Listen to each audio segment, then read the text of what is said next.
Hey guys, it's your friendly neighborhood reaction nerd here, and I am going to watch and comment on something which is fairly close to my heart because I'm a bit of a movie guy. And yeah, so we're going to borrow Mr. Cinematica James Rolfe. So basically, what I'm going to do is he's got a video which is a couple of years old now. Let me just get the details of this up. So this is actually, 22nd of September 2017, and it's titled Cinematica Movie Reviews, Top 10 Popular Films I Don't Love. Now look, I have seen this before, so this is not really a reaction video.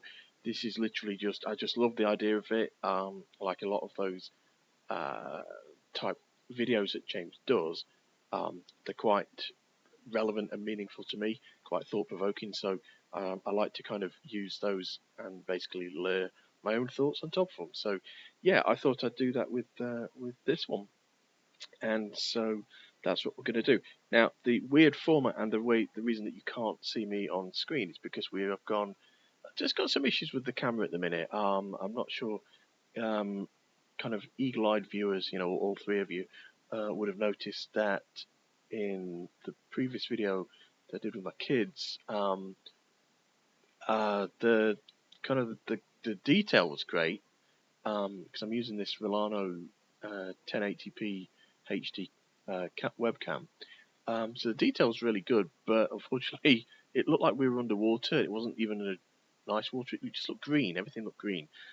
So yeah, until I've got that bad boy sorted out, I'm gonna just switch it to this very very lo-fi approach, which is basically with me on screen talking like this, and then we're going to switch it to this to watch it. So yeah, and I guess in another way, it kind of lends itself to the non-reaction reaction video, if such a thing exists. I guess it's just a commentary video, because fairly obviously, yeah, you're not going to see 80% of communications visual, right? So you're not actually going to see me on the screen. You're not going to see me physically reacting. So, but I just want to use this to give my thoughts and comments on it.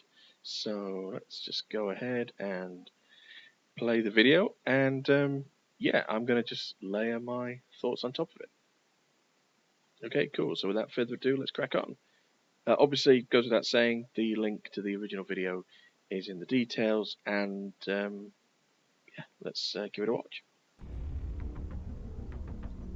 Do you ever have a time when you watch a movie that's extremely popular, it's highly rated among critics and casual audience, people talk about it all the time, maybe it won some awards, but you watch the movie and you really don't like it that much? You can't.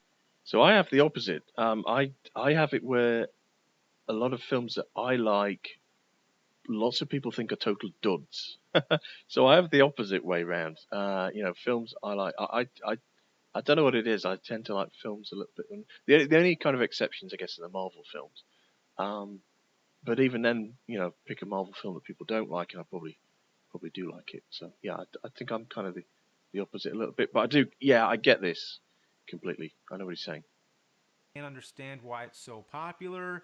Sometimes you watch it multiple times and you still can't figure it out. Well, that happens to me too. So I want to talk about the popular films where the majority's rating is higher than where I would rate it. I want to love these movies. I'm a movie guy. I like to be able to appreciate quality films. That's important to me. And usually I agree. Many of the films that are on my top favorites lists are widely considered to be some of the greatest films of all time, like Vertigo, Jaws, The Good, the Bad, and the Ugly, One Flew Over the Cuckoo's Nest, and many more. But whenever I don't agree with a popular film, I always give it another chance and try my best to understand what makes it so celebrated. Yeah, I would agree with that. You can't just watch it once. You've got to give it another try. Because maybe you're just not in the mood for a certain film. I'm trying to think if I've got any examples of that. Um, I think one of the Batman films, I just really didn't like on the first few, and then it was something like, and it was, crikey, was it Batman Forever? Which I know isn't, but it's actually, funnily enough, is an example of what I was just saying a minute ago. Because people generally, that's the one with Jim Carrey in it, and now the one that came after that, a little bit later on, with George Clooney in it, Batman and Robin, yeah, and Arnold Schwarzenegger, yeah, that's not really a good film at all. But Batman, I'm sure Batman. Do you know what? It's Batman Forever. I'm sure it's Batman Forever. And with Jim Carrey in it, Val Kilmer. I thought Val Kilmer was an ace Batman. I thought he was really good in that role, but people really didn't like that film. But I kind of rated it. So yeah. But sometimes, even after multiple viewings, I still don't get it. And it doesn't mean I don't like the movies, I just don't love them as much as most people do. I know whenever someone has a different opinion about a popular film, there's certain people who get angry about that. Like, how dare you say something bad about this sacred film?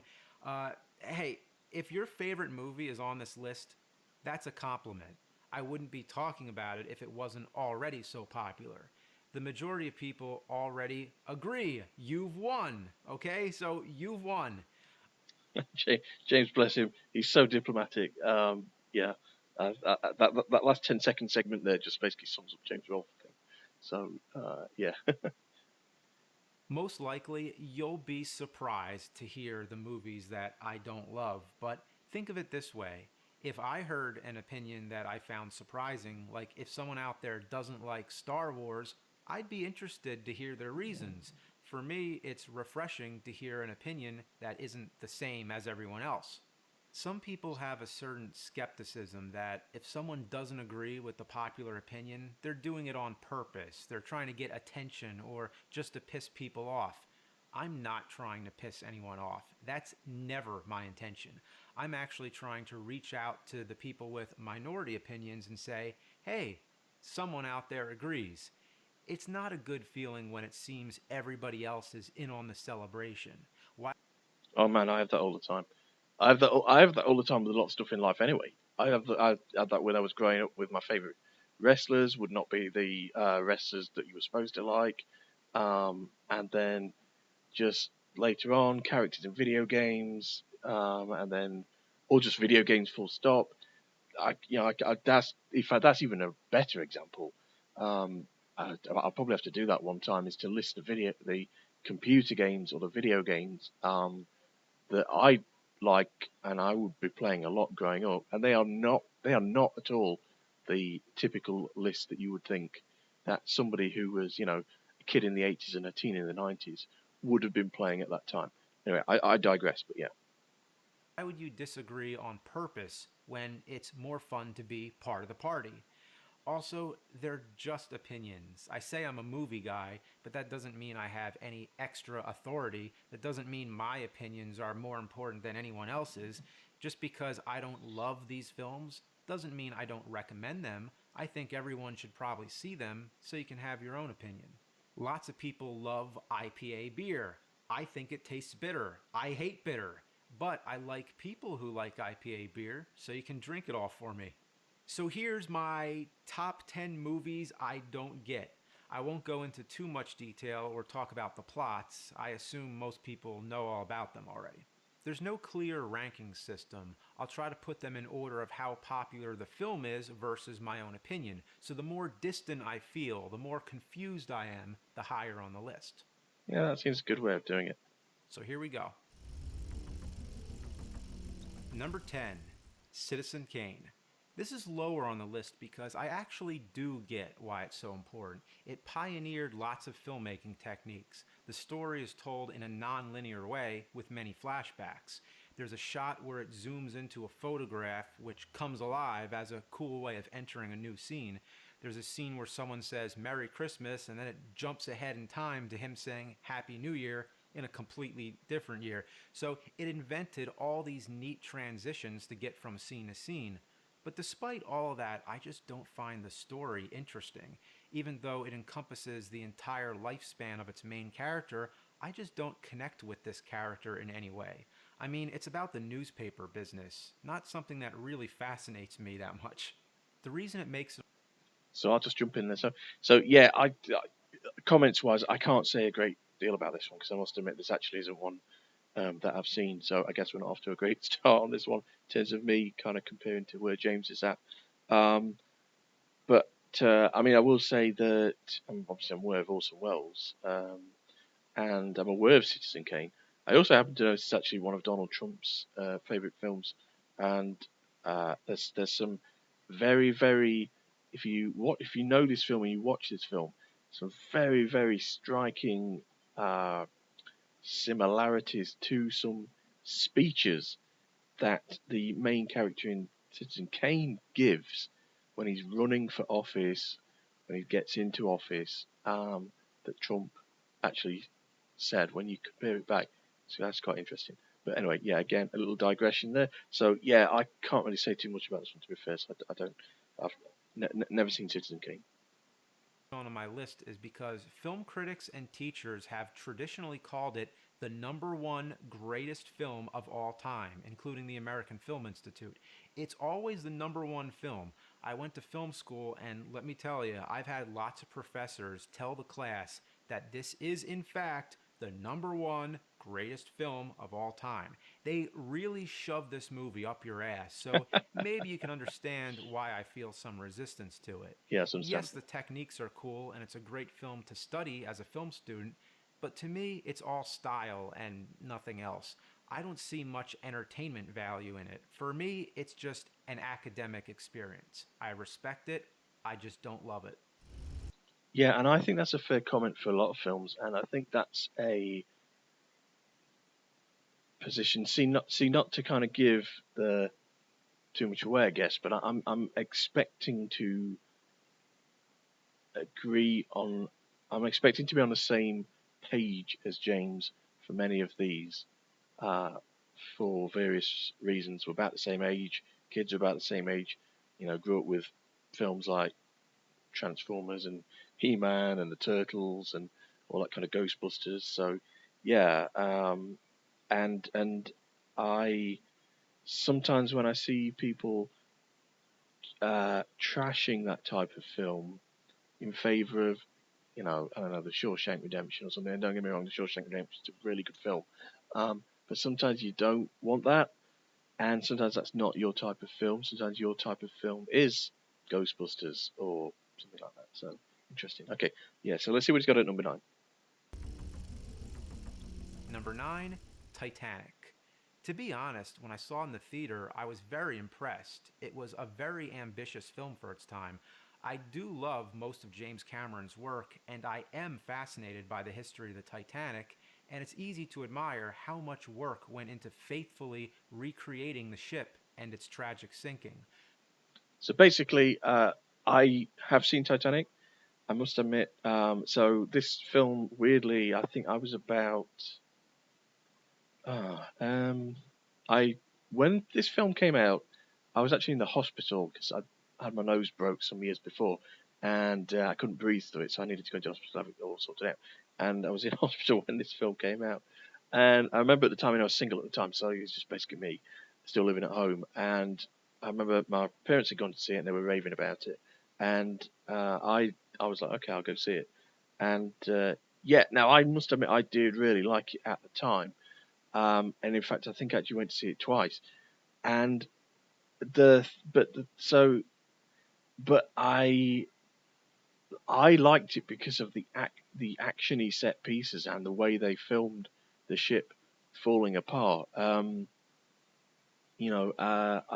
as maybe I can't remember how I'm trying to gauge my age now. Maybe I was 18.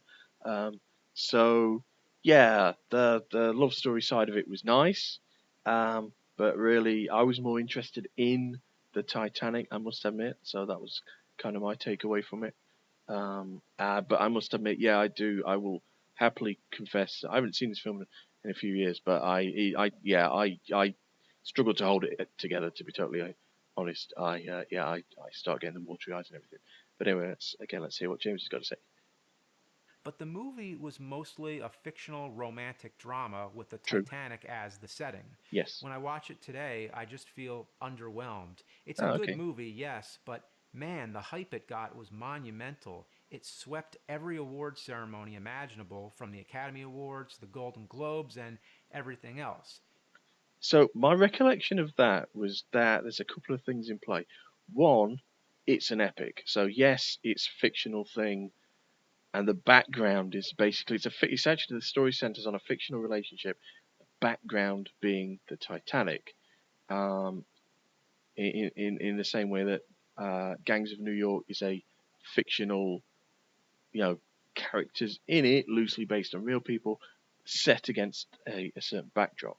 Um, but the film is it's epic in proportion in the size of the cast. I can't remember how long it lasts, but it's a good 2.5 hours. I think it's more than that. Um, but so and obviously, yeah, you've got the ship is really well recreated. The set pieces are awesome, and the so I remember it being, I remember it feeling like it was just bigger than a lot of other films at the time. So that doesn't surprise me too much that it got so much focus and hype. The soundtrack was winning Grammys. It was everywhere. For those who love it, I can see why, actually. It's beautifully made, but for my Yeah. personal tastes, that high bar is just too high for me to reach. Number 8, The Sixth Sense. It was nominated for 6 Academy Awards, including Best Picture. It didn't win any, but if you counted lots of the other award ceremonies, it cleaned up pretty well. When it came out, I liked it. I thought it was well written, well acted, and I did not see the twist ending coming. But my second time watching, the whole effect wore off. It no longer works on me the same way. With every viewing, its appeal fades for me. So I and I probably cut in a little bit too short there. Sorry, I should have let James just finish. But basically, yeah. So I remember this, and I didn't see this at the cinema. Did I see it at the cinema? I don't think I did. I'm pretty sure I saw it on home video. Not long after it came out onto video, and I didn't see it coming. The end, the twist ending. I didn't see the twist ending coming. Um, yeah, this. This. Okay, so a couple of things with this. One is The Sixth Sense was one of the first films that I can remember, and obviously, if anybody can correct me on this, not go for it, stick it in the comments.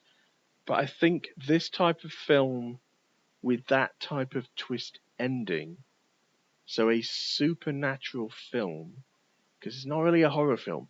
It's not a horror film, I don't think. It's a supernatural film, with some spooky bits, with some ghost bits. It's not really a horror film. So a supernatural film with a twist ending. And then after that, there were so many films that came out that not didn't really parody it, but just had a just went for that twist ending where, oh man, it turns out you were dead all along, or oh man, it turns out you were just, it was all a dream. You woke up. I mean, like Vanilla Skies and things like that, where oh, half of it is real. It's not even real. It's in your head. You're dreaming it. You're imagining it. You make it's a fantasy or whatever. So yeah, I think it was the first film of that type, which is probably why it sticks in everybody's minds. And of course, it was the first. Was it the first M Night Shyamalan? Um, Certainly the first one. If he did previous films to that, I'm sure he probably did. But this is the first one that kind of landed as a major hit, to kind of set him up to do other films like Signs and so on and so forth. So yeah, Think of it as the hit movie of that year and I move on, but still to this day, it keeps coming up, and that's fine. I think where it gets on my bad side is when it shows up on top horror lists. For right, me, it's too mainstream. It's not even close to being one of my favorite horror films. I yeah. guess part of the reason I'm not really that much of a ghost fanatic. To me, ghosts are so intangible and the rules aren't always clear. What can ghosts do? What can they not do? I don't know. For me, it's a bit abstract. I mean, I I do. Yeah, I hear him, but I do wonder. Yeah. But then again, you could argue that with vampires. I mean, I guess James is going to say, well, vampires, it's they can't come out in the day. They don't like garlic. They die with a stake to the heart. The rules are pretty much there.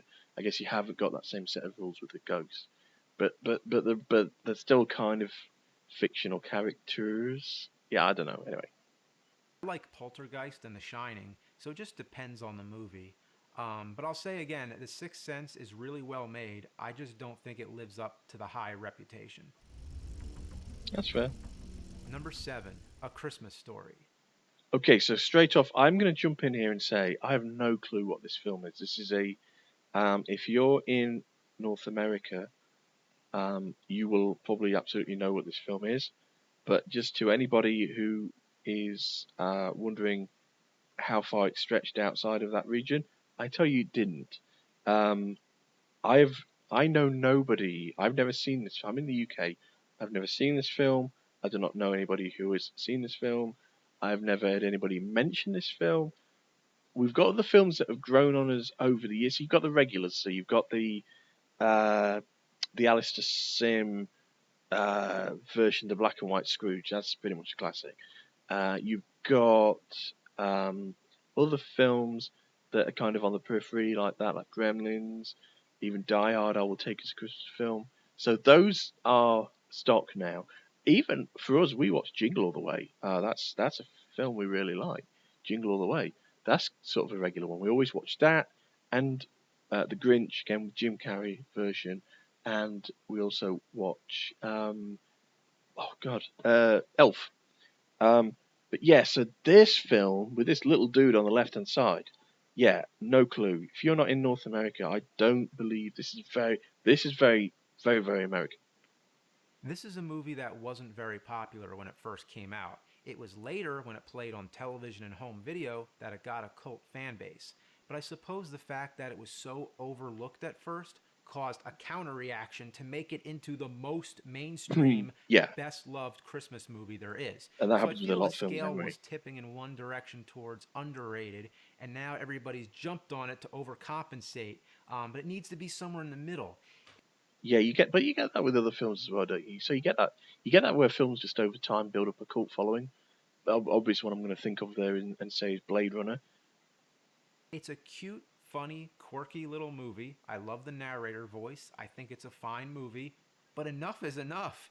Every year, TBS and TNT runs a 24-hour marathon Oh playing the wow. movie in loop Oh as no. if it's the only Christmas movie in existence. Many sites rank it as the number one Christmas Oh movie, no. and Shut up. IGN ranks it as the top holiday movie. No Yes, no counting all holidays. no no. Really? Number one? Like, as far as Christmas movies go, is it really better than the classic Alistair Sim Christmas Carol? Bing. Better Exactly. than Home Alone? Yep. Better than Nightmare Before Christmas? Better Yep. than Miracle on 34th Street? It's a Wonderful Life?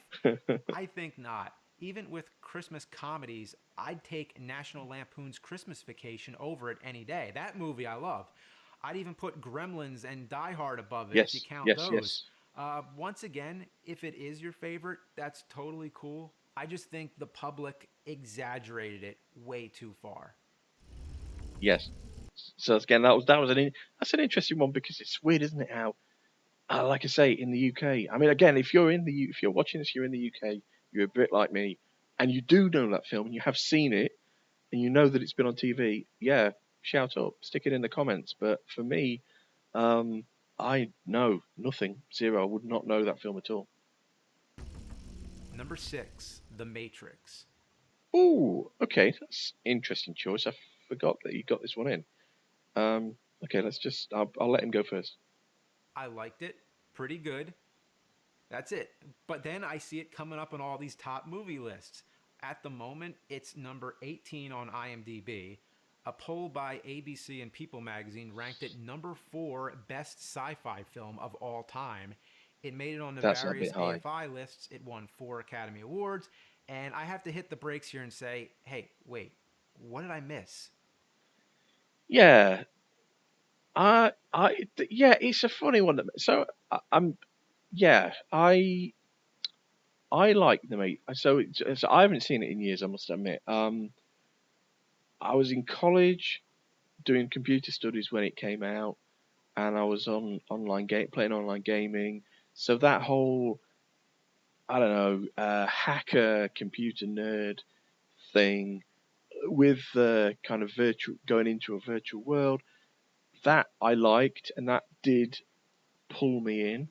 Um, and yeah, so and I love the idea of him kind of developing these superpowers, being able to like kind of manipulate the world, and they do all these awesome fight scenes. and that so it's very thick. I mean, it's so certainly it's an atmospheric film. It's a big. I don't even know what to rate it. I don't even know what to call it. Is it sci-fi? Is it action? Is it action sci-fi?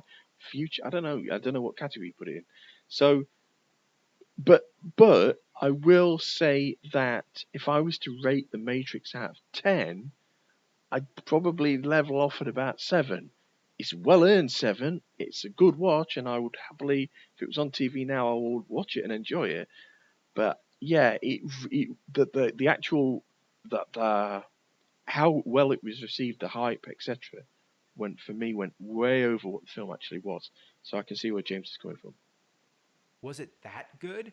Maybe part of the problem is that I didn't see it in the theater. I just didn't No, I didn't see it in the theatre either. I don't think it's that. I don't think it's that. hear much about it. I didn't feel any kind of push to go see it. It wasn't until it was on home video that I started hearing everybody rave about it. So I watched it, and over the years, I've rewatched it to try and figure But out what the big deal was. it's never And there. from my own assessment, I'm guessing it has something to do with the world it creates. It has Yes, a mythology and a lore, and people I love can that. see why that's appealing. It's like Blade Runner But I again. think most of the reason it netted so much mainstream spotlight is because of bullet time. Whoa, Bullet Time, that was massive. And I remember seeing there were whole documentaries on TV about how they did it. That's a bullet time to anybody who doesn't know. I'll just quickly explain this one, because depending on your age now, this may not even be a film that you're into. So bullet time is where they, as it suggests, somebody shoots a bullet at a character. It slows time right down so that you can see the bullet kind of flying through the air really slow.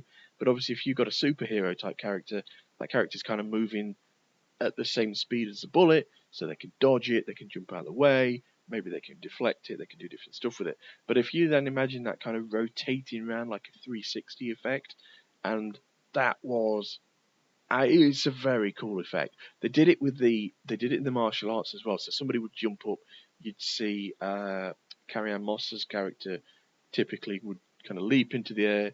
It would pause. It would rotate around a sort of 180. It'd unpause. She'd deliver a massive kick. It would do all that kind of stuff. So yeah, I think the cool, and again, it hadn't been seen before. That type of style hadn't been seen, and bullet time. And as I'm guessing James is about to go into, as soon as that was done, lots of other things tried kind of copying it. Comedies just jumped on the bandwagon, and every kind of loaded gun type film, airplane type, films that mock mainstream films, they were just all over it. They were all over it. Just the idea of the camera spinning around people in slow Yes, motion was such a big fucking deal for it some was. reason. It really I was. can't even Well, it hadn't count been the seen before, to movies be fair. that parodied it. Every comedy had to include a scene where Yes, somebody yes, was yes, imitating the Matrix. yes. I just got really annoyed with seeing it all the time. I was like, That's just stop understandable. doing the fucking bullet time thing. If it wasn't for all those parodies, I probably would have been content with the praise the film got. Good movie. I just think it went too damn far. Fair dues. Number 5, The Dark Knight. I liked it, but damn, number 4 on IMDb? Yeah, okay, I'm totally with him on this. And it's to such an extent that before he launches into it, I feel the need to as well. In fact, I'm actually going to. I want to just show you something now. Let's just come out of here for a second. The Dark Knight, IMDb. All right, check this bad boy out. In fact, let me go back. Let me go back. In fact, let me do this again. IMDb top rated films of all time. I forget how it does it. Top 250 movies. Okay, check this bad boy out. Okay, right. So this is IMDb's list. I don't know how well you can see this on the screen now, right? Number one, The Shawshank Redemption. Okay, yes, I get it. Not, I've watched it, enjoyed it.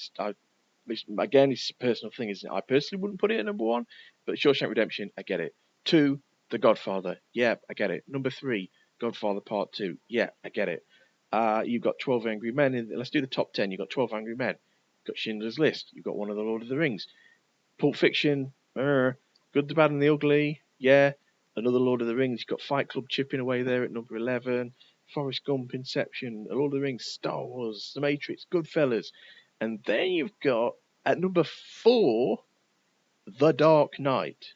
Now, look, I'll just start off my little rant here by saying something, which is that something happened with hero films. And see, so I'm kind of old school with my hero films. Really, I want to see the hero put on a latex outfit and go rescue somebody. I would have said back in the day, the hero goes rescue the woman. I know it's a little bit non-PC these days. I don't really care which way around it is, as long as it's a hero person donning the lycra and going and rescuing somebody else. And that's me done. That's kind of a superhero film for me. Where the Batman films lost me, and the Superman films went down the same road, was they decided to there was and the Hulk, the Hulk film that's just called Hulk with not with Edward Norton, with oh god, um Ed Eric Banner. They did it as well in that. So that kind of 2000 to 2010, that decade, we just had loads of films where the story of the superhero was not about nothing to do with the outfit. They spend 90% of the film not in the outfit. They're just basically, they have an issue with they've got they've got father issues, and they're struggling to find out where they fit in the world, and they're climbing mountains to go and train with a goat herder to learn martial arts and kind of all that kind of stuff. And it's like, dude, I don't want to see that. I just want to see some dude or girl, dudette, put on the suit and go fight some bad guys. That's it. That's my idea. That's why I like the Marvel films, right? The Marvel films, they give you a lot of character, they give you a lot of the person behind the mask, but what they don't do is they don't spend half the freaking film, maybe with the exception of uh God, the doctor guy, but that is the film, so it's not you, that is the story, so you're not going to get around it. They don't spend half of the film on a freaking mountainside wearing some rags training with a Budokan master. You can tell that probably just really winds me up. I do not rate that type of film. I can watch Batman Returns and The Dark Knight and all that kind of stuff, but at the back of my mind, I'm always like, this is really annoying me. And plus, there's some other stuff about this film that really bugs the heck out of me. But I'm just not going to go into that right now. I'm going to let James keep talking. I've talked for long enough, man. Over to As in James. like the fourth best film ever Yeah, made. I don't In get me fact, started. it's one of only 4 movies to get a ranking as high as 9. No, Empire ranked it terrible. at number 3. No, I could accept it's the best Batman movie ever made. I wouldn't agree, but if that's your preference, I totally get it. yeah, But one of the best films of all time? no. It's just a crime drama with Batman in it. There's hundreds of other crime dramas out there. I don't see what this one did that made it so special. I think of it as a movie with some really good kick ass scenes. My guess is again that it's just the whole relaunch thing. So you'd had the films in the 80s were well received, and then the 90s films it felt like they went off, and the last one obviously was the George Clooney one, which was just absolutely not a good film, and I understand that.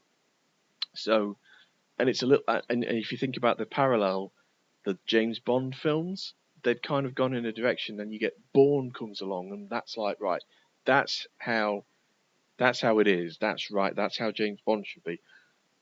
And then they shook up the formula for James Bond. They brought in Daniel Craig and Casino Royale, and they went from there. And the same thing is they're trying to do it with Batman. It was like, right, enough of the camp, enough of the whatever. We're gonna have a serious film here. This is a guy with some issues, dealing with some stuff, and I get it. It's just to say, it's just for me, it was too heavily focused on that side of it. Yeah, give me some backstory, give me some story arc, but don't spend like 3/4 of the film dealing with it. Three quarters of the film for me is him and the bad guy sparring. That's the way to do it. love when Batman is chasing down the Joker and flips the truck. I love when he's interrogating the Joker. Yeah. Basically, I love all the scenes with the Joker, but a large percent of the film is without him. I Yes. don't care as much for all the stuff with Harvey Dent and the whole part where Batman goes to Hong Kong to bring Yeah. back that guy Lau. I Yes. thought was flat out dull. I actually find certain portions of this movie to be boring and wish it was cut shorter. To me, lots of the tone and dialogue comes off as pretentious. It just sounds like they're trying so hard to make it so serious and Yes. escalate it to a higher art. Definitely. I've rewatched it several times and I still don't see a whole lot more than just Batman fights the Joker, Joker corrupts Harvey Dent, Dent dies, Joker gets caught, etc. What is the deeper meaning, and why does that deeper meaning beat out so many other films, all with deep meanings? Many people analyze the themes, but I don't see how you can't analyze tons of other films the same way and find just as many themes. What about the themes in Star Wars? Number 4, Pulp Fiction. Number 7 on IMDb doesn't even sum it up. This film is worshipped. Yes, it is. And again, so my relationship with Pulp Fiction is that I like it. I think it's a good film. I think it's a good Tarantino film. I can watch it and enjoy it. I have to be in the mood for it, but I can. What if I'm in the mood for it? I will enjoy it. Um, I have to be honest. I actually prefer by quite some way Reservoir Dogs. I actually thought that was a better film. I was surprised actually when I remember when this because I didn't. I was too young to see these films at the cinema, and I wasn't. I must admit, at that point in my life, I was just really about, football and Mega Drives. So I wasn't really paying too much attention to films. Um, so yeah, I basically got to a point where it's like, okay, now I feel like I want to be a film person, start watching and enjoying films. And at that point, they were both readily available on tape. And I remember feeling like Reservoir Dogs was the newer film because to me that was the one that was better and it felt like it. I don't know. It just felt like that should be the newer film, which clearly it wasn't by about 2 years. But yeah, yeah, no, Reservoir Dogs for me is if you Desert Island Tarantino films, I'm taking Reservoir Dogs. I'm not taking Pulp Fiction. That's not to say I don't like Pulp Fiction. I do, but it's definitely. But I'm more that. I even at a push, and again, this is where we maybe start talking about films that people look at me a bit nuts. But Dusk Till Dawn, I think I actually enjoy Dusk Till Dawn more. I don't know that it's a better film for story and creativity and cinematography and da da da da da da. But if it's just flat out sit down, what do you want to watch? Do you want to watch Pulp Fiction or Dusk Till Dawn? I'd go Dusk Till Dawn. That's far more entertaining to my eyes. And again, that's not that I don't like Pulp Fiction. I do. Pulp Fiction is a great film. It's very entertaining. But if I've got a flat out choice, yeah, I would definitely pick Reservoir Dogs, and I'll probably even pick Dusk Till Dawn. Anyway, that's my 10 pence. As changing the face of cinema. Personally, I thought Reservoir Dogs was Yes, better, and ding, that came out exactly. first. Why Yes, couldn't that be the one that broke grounds? yes, I love most of Tarantino's films, but surprisingly, Pulp Fiction is actually one of my lesser favorites. yes, It just doesn't do much for me. I'm ashamed to admit it. I was a film student and I took Saturday and summer classes in the 90s when this film was fresh. And even then, film professors were raving about it. We actually studied scenes from it and analyzed them shot for shot. We studied the script and matched parts of the script with shots of the movie. So you can't say I haven't seen it. I've yeah, analyzed the hell out of it. I've read articles explaining why it's so great. And I've always thought it's just a decent movie. yeah, yeah. Obviously, it's a cultural phenomenon. It did something right, but I'm still looking here. I like when they're talking about the burgers, all that, but I just don't see anything deeper. There must Yeah, and those type of scenes are in Reservoir Dogs as well. I know those type of just general two dudes talking about stuff like you would talk about in a really film serious situation. But that's all across Reservoir Dogs. be something there. I just haven't found it yet. Number 3, The Godfather Part 2. Ooh, interesting. Okay, so I'm interested to hear because, as I mentioned, I have seen this before, but it's a while back, so I can't really remember much about it. So I do like The Godfather Part Two. Um, I don't know whether I love it. I probably don't. Again, similar situation. I actually do fall into the category that think if you ask, what do you want to watch? Do you want to watch The Godfather or do you want to watch Godfather Part Two? And I actually do fall into the category that prefer the sequel. I do prefer Godfather Part Two to Part One. I know it hasn't got Marlon Brando in, or not really, but that doesn't really matter. I like the fact that you've got um, De Niro and Pacino in it. De Niro, obviously, they're not on the screen at the same time. De Niro plays the younger version of, uh, uh, yeah, the Godfather. But yeah, I'm just, did I just get the name wrong a while back? I'm trying to think. No, anyway, doesn't matter. Point being, yeah, I like the Godfather Part Two better than Godfather Part One. I do fall into that crowd. Again, I, yeah, I don't know that I love the film. And if you want me to pick a film with Al Pacino in, oh man, that's got to be Scarface. Scarface, or even oh, dude, there's another film. I mean, Scarface, yes. Oh man, I need to look this up. I need to look this up because it's gonna bug me. Give me a second. Give me a second. Da, da, da, da, da, da, da, da. Give me a second. Give me a second because it's gonna just bug me. Al Pacino. Pacino. Oh, right. Come on, Al. Give me your films. Give me your films. Give me your films. Let's do this really quick. Do, do, do. No, no, no, no, no, no. How can I get the list?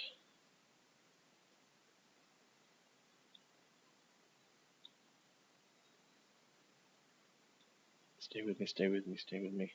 Carlito's Way! That's it. Carlito's Way. And I even prefer Carlito's Way to Scarface. So if you want me to give you three Al Pacino films, I would go Carlito's Way, then Scarface, um, then I would go to Part Two. Anyway, yeah, sorry, I keep cutting in massively on James. I keep detracting. James, back to you. I'm sorry. I didn't do it on purpose. I wish I loved this movie like everyone else. My family's Italian. I'm supposed to love it, but I don't. I think I can understand why the first Godfather is important because it was the first big movie to deal with organized crime and the mafia. And Marlon Brando is iconic. Just looking at him tells you a lot about his character. Marlon Brando, he's not in the second one. Did I say Marlon Brando? Did I say I think I might have said Al Pacino. So Marlon Brando, he's in the first one, he's not in the second one, and it's Robert De Niro's character in the second one plays the young version of Marlon Brando. That's the right way around. But without him, and now that we're on to the second movie, I don't see what it did that was so revolutionary. It's one of few movie sequels to get this kind of praise. Yeah. It swept the Academy Awards, including Best Picture. Sight and Sound puts it in the top 10. It's number 7 on Entertainment Weekly, number 3 on IMDb, number 1 in Hmm. TV Guide. Everyone loves this movie. Yeah. Crime dramas, man. I guess that's what it's all about. All Yeah. other genres have to bow down to crime dramas. I mean, if you like crime dramas, that's fine. So do I sometimes. But what about Goodfellas? I like Goodfellas better than any of the Godfathers. Now I deviate there slightly. Um, Goodfellas, yeah, it's okay. I'm not going to say it left me cold, but it didn't exactly warm me up. If that makes sense. I remember I had a friend at the time absolutely loved it. But yeah, and I watched it and I was like, yeah, it's okay, but yeah, give me Reservoir Dogs any day over this. What about Scarface with Al Pacino? Yeah, I fucking love Scarface. It's in my top 50 favorite films. yeah. But Godfather 2 does nothing for me. Number 2, Donnie Darko. Oh boy, yes. I'm sorry to cut straight in and not even give James a chance to talk, but here's the thing. So I remember I we not long started going out with who is now my wife, and yeah, this is one of the films that I don't.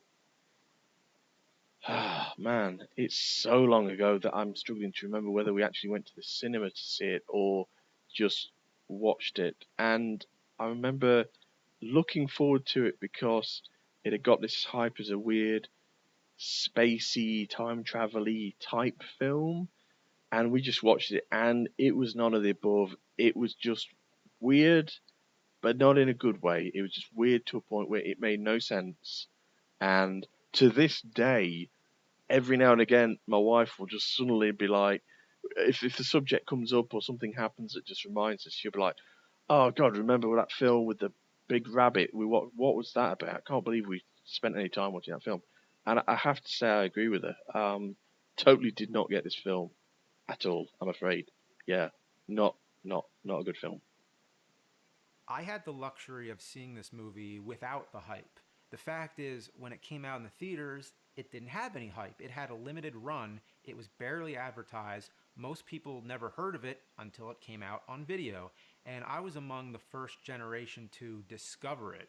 I found it purely on my own. I was in the video store, I saw the VHS box with that weird, creepy rabbit on the cover, and I thought it must be some shitty horror movie, and sometimes I like watching garbage. So that was what I was in the mood for. I took it home, I watched it, and You're it like, what the was hell? not what I expected No, at all.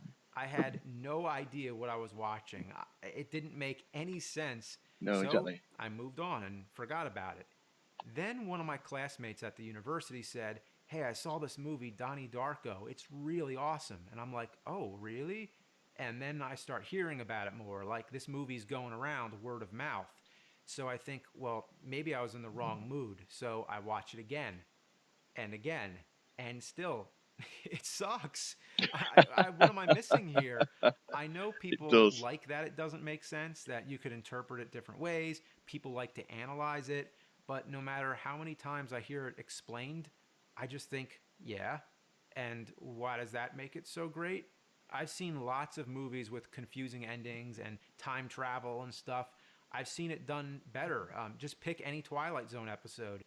Yeah, he's right there. Any Twilight episode, or even with but even Butterfly Effect with Ashton Kutcher has got that time travel, time changing effect. I would go with that. Also, a lot of people like it because it's a coming of age story. Yeah, I mean, so is The Karate Kid. I just don't see what's so special Yeah, about it. Sorry. yeah, I'm with him on that 100%. And number one, The Big Lebowski. Ooh, Let me okay. clarify. I like this movie enough. I like it better than most movies on this list. But it's number one for me because of the gap, the amount of distance between how I feel about it and how others feel. Like Donnie Darko, it wasn't a big hit when it came out. It didn't sweep award ceremonies and all that. It quietly appeared on home video, people discovered it, and the rest is history. I don't have many stats to back up its popularity, but I talk to people all the time who tell me, in the most genuine way, they think The Big Lebowski is the best film ever made. Movie people, people who've seen lots of stuff. There's a festival dedicated to it, Lebowski Fest. This movie started a religion called Dudeism. Yeah, so I remember watching this film and really enjoying it. It's a great film. It's a good watch, and the dude is a cool dude, and yeah. So it's I would say, do I love it? I don't know. You know what? I need to watch it again. I've not seen it for. I'm going. Yeah, it's 20 years probably since I last saw it, but which probably answers whether or not I love it or not. But I really like it. I think it's a really great watch. It's uh, I'm certainly not. I'm not going to any festival, Lebowski Fest, or kind of taking up Dudism as a religion. But I think it's a very good film. But yeah, I think what James is talking about is how it's absolutely worshipped, and yeah, I mean that's it. Books have been written about it. I actually had a roommate who started wearing a bathrobe around in public. Oh, He okay, yeah, I actually get it. became the character. He Yeah, watched the movie with his friends repeatedly, so I've seen it way too many times. Even when I'm not watching it, I'd hear it from the other room, and every line of dialogue, things I would find mildly funny, they would blow up with laughter. This movie has been beaten into my brain. I've watched it alone, I've watched it with people, but I can't figure it out. Like I said, I enjoy it to a certain degree. I think John Goodman is fantastic. Yeah, Jeff Bridges is good to a limit. And there's some great exchanges I think they're like, all good. I Steve like your Buscemi's good. style, dude. I like yours too. You got a cowboy thing going on. That's funny. Then there's the line about the porno movie with the cable guy. Guess what happens? He fixes the cable. It's the same type of joke where he takes something literally.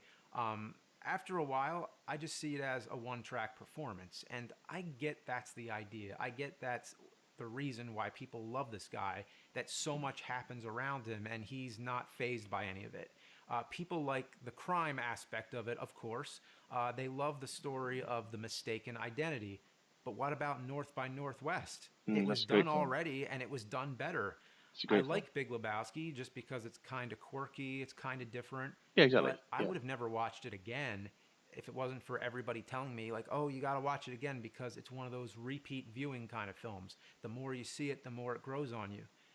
Well, then let me ask, how many more times do I have to see yeah. it before it gets great? And why would everyone else watch it 10 times if they didn't already love it the first time? With other movies on this list, I can sort of understand the appeal. With The Dark Knight, it's Batman. With Pulp Fiction, it's Tarantino. Yeah. But The Big Lebowski, I think it's just some random movie that blew up. Anyway, I know it's surprising. I have nothing against any of these films. And if you agree with any of this, speak up. If you have a minority opinion, I don't think you should feel silenced. They're just movies. Awesome. Okay. So I'm going to try and do more reaction slash response slash commentary to these type of videos because I know the thing is everybody's doing Angry Video Game Nerd or what's BS and even Board James and stuff like that. But I've not really seen anybody doing the rental reviews or the retail reviews or just these ones here. And I like the ones I said at the start of the video. I think I just kind of what's the word? I don't know. James, we're about, yeah, like I said, we're about the same age. Kids, mine are a little bit older, but we're about there. Grew up with the same type of stuff, watching the same type of stuff. So I think that sort of resonates with me. I do. I mean, I love AVGN. Don't get me wrong. It's entertaining. It's funny, etc. But I'm very interested in these type of videos. So I think I'm going to do some more of these because that way, yeah, we get to see. Okay, right. That's it. We are done. I will see you in the next one. Peace out.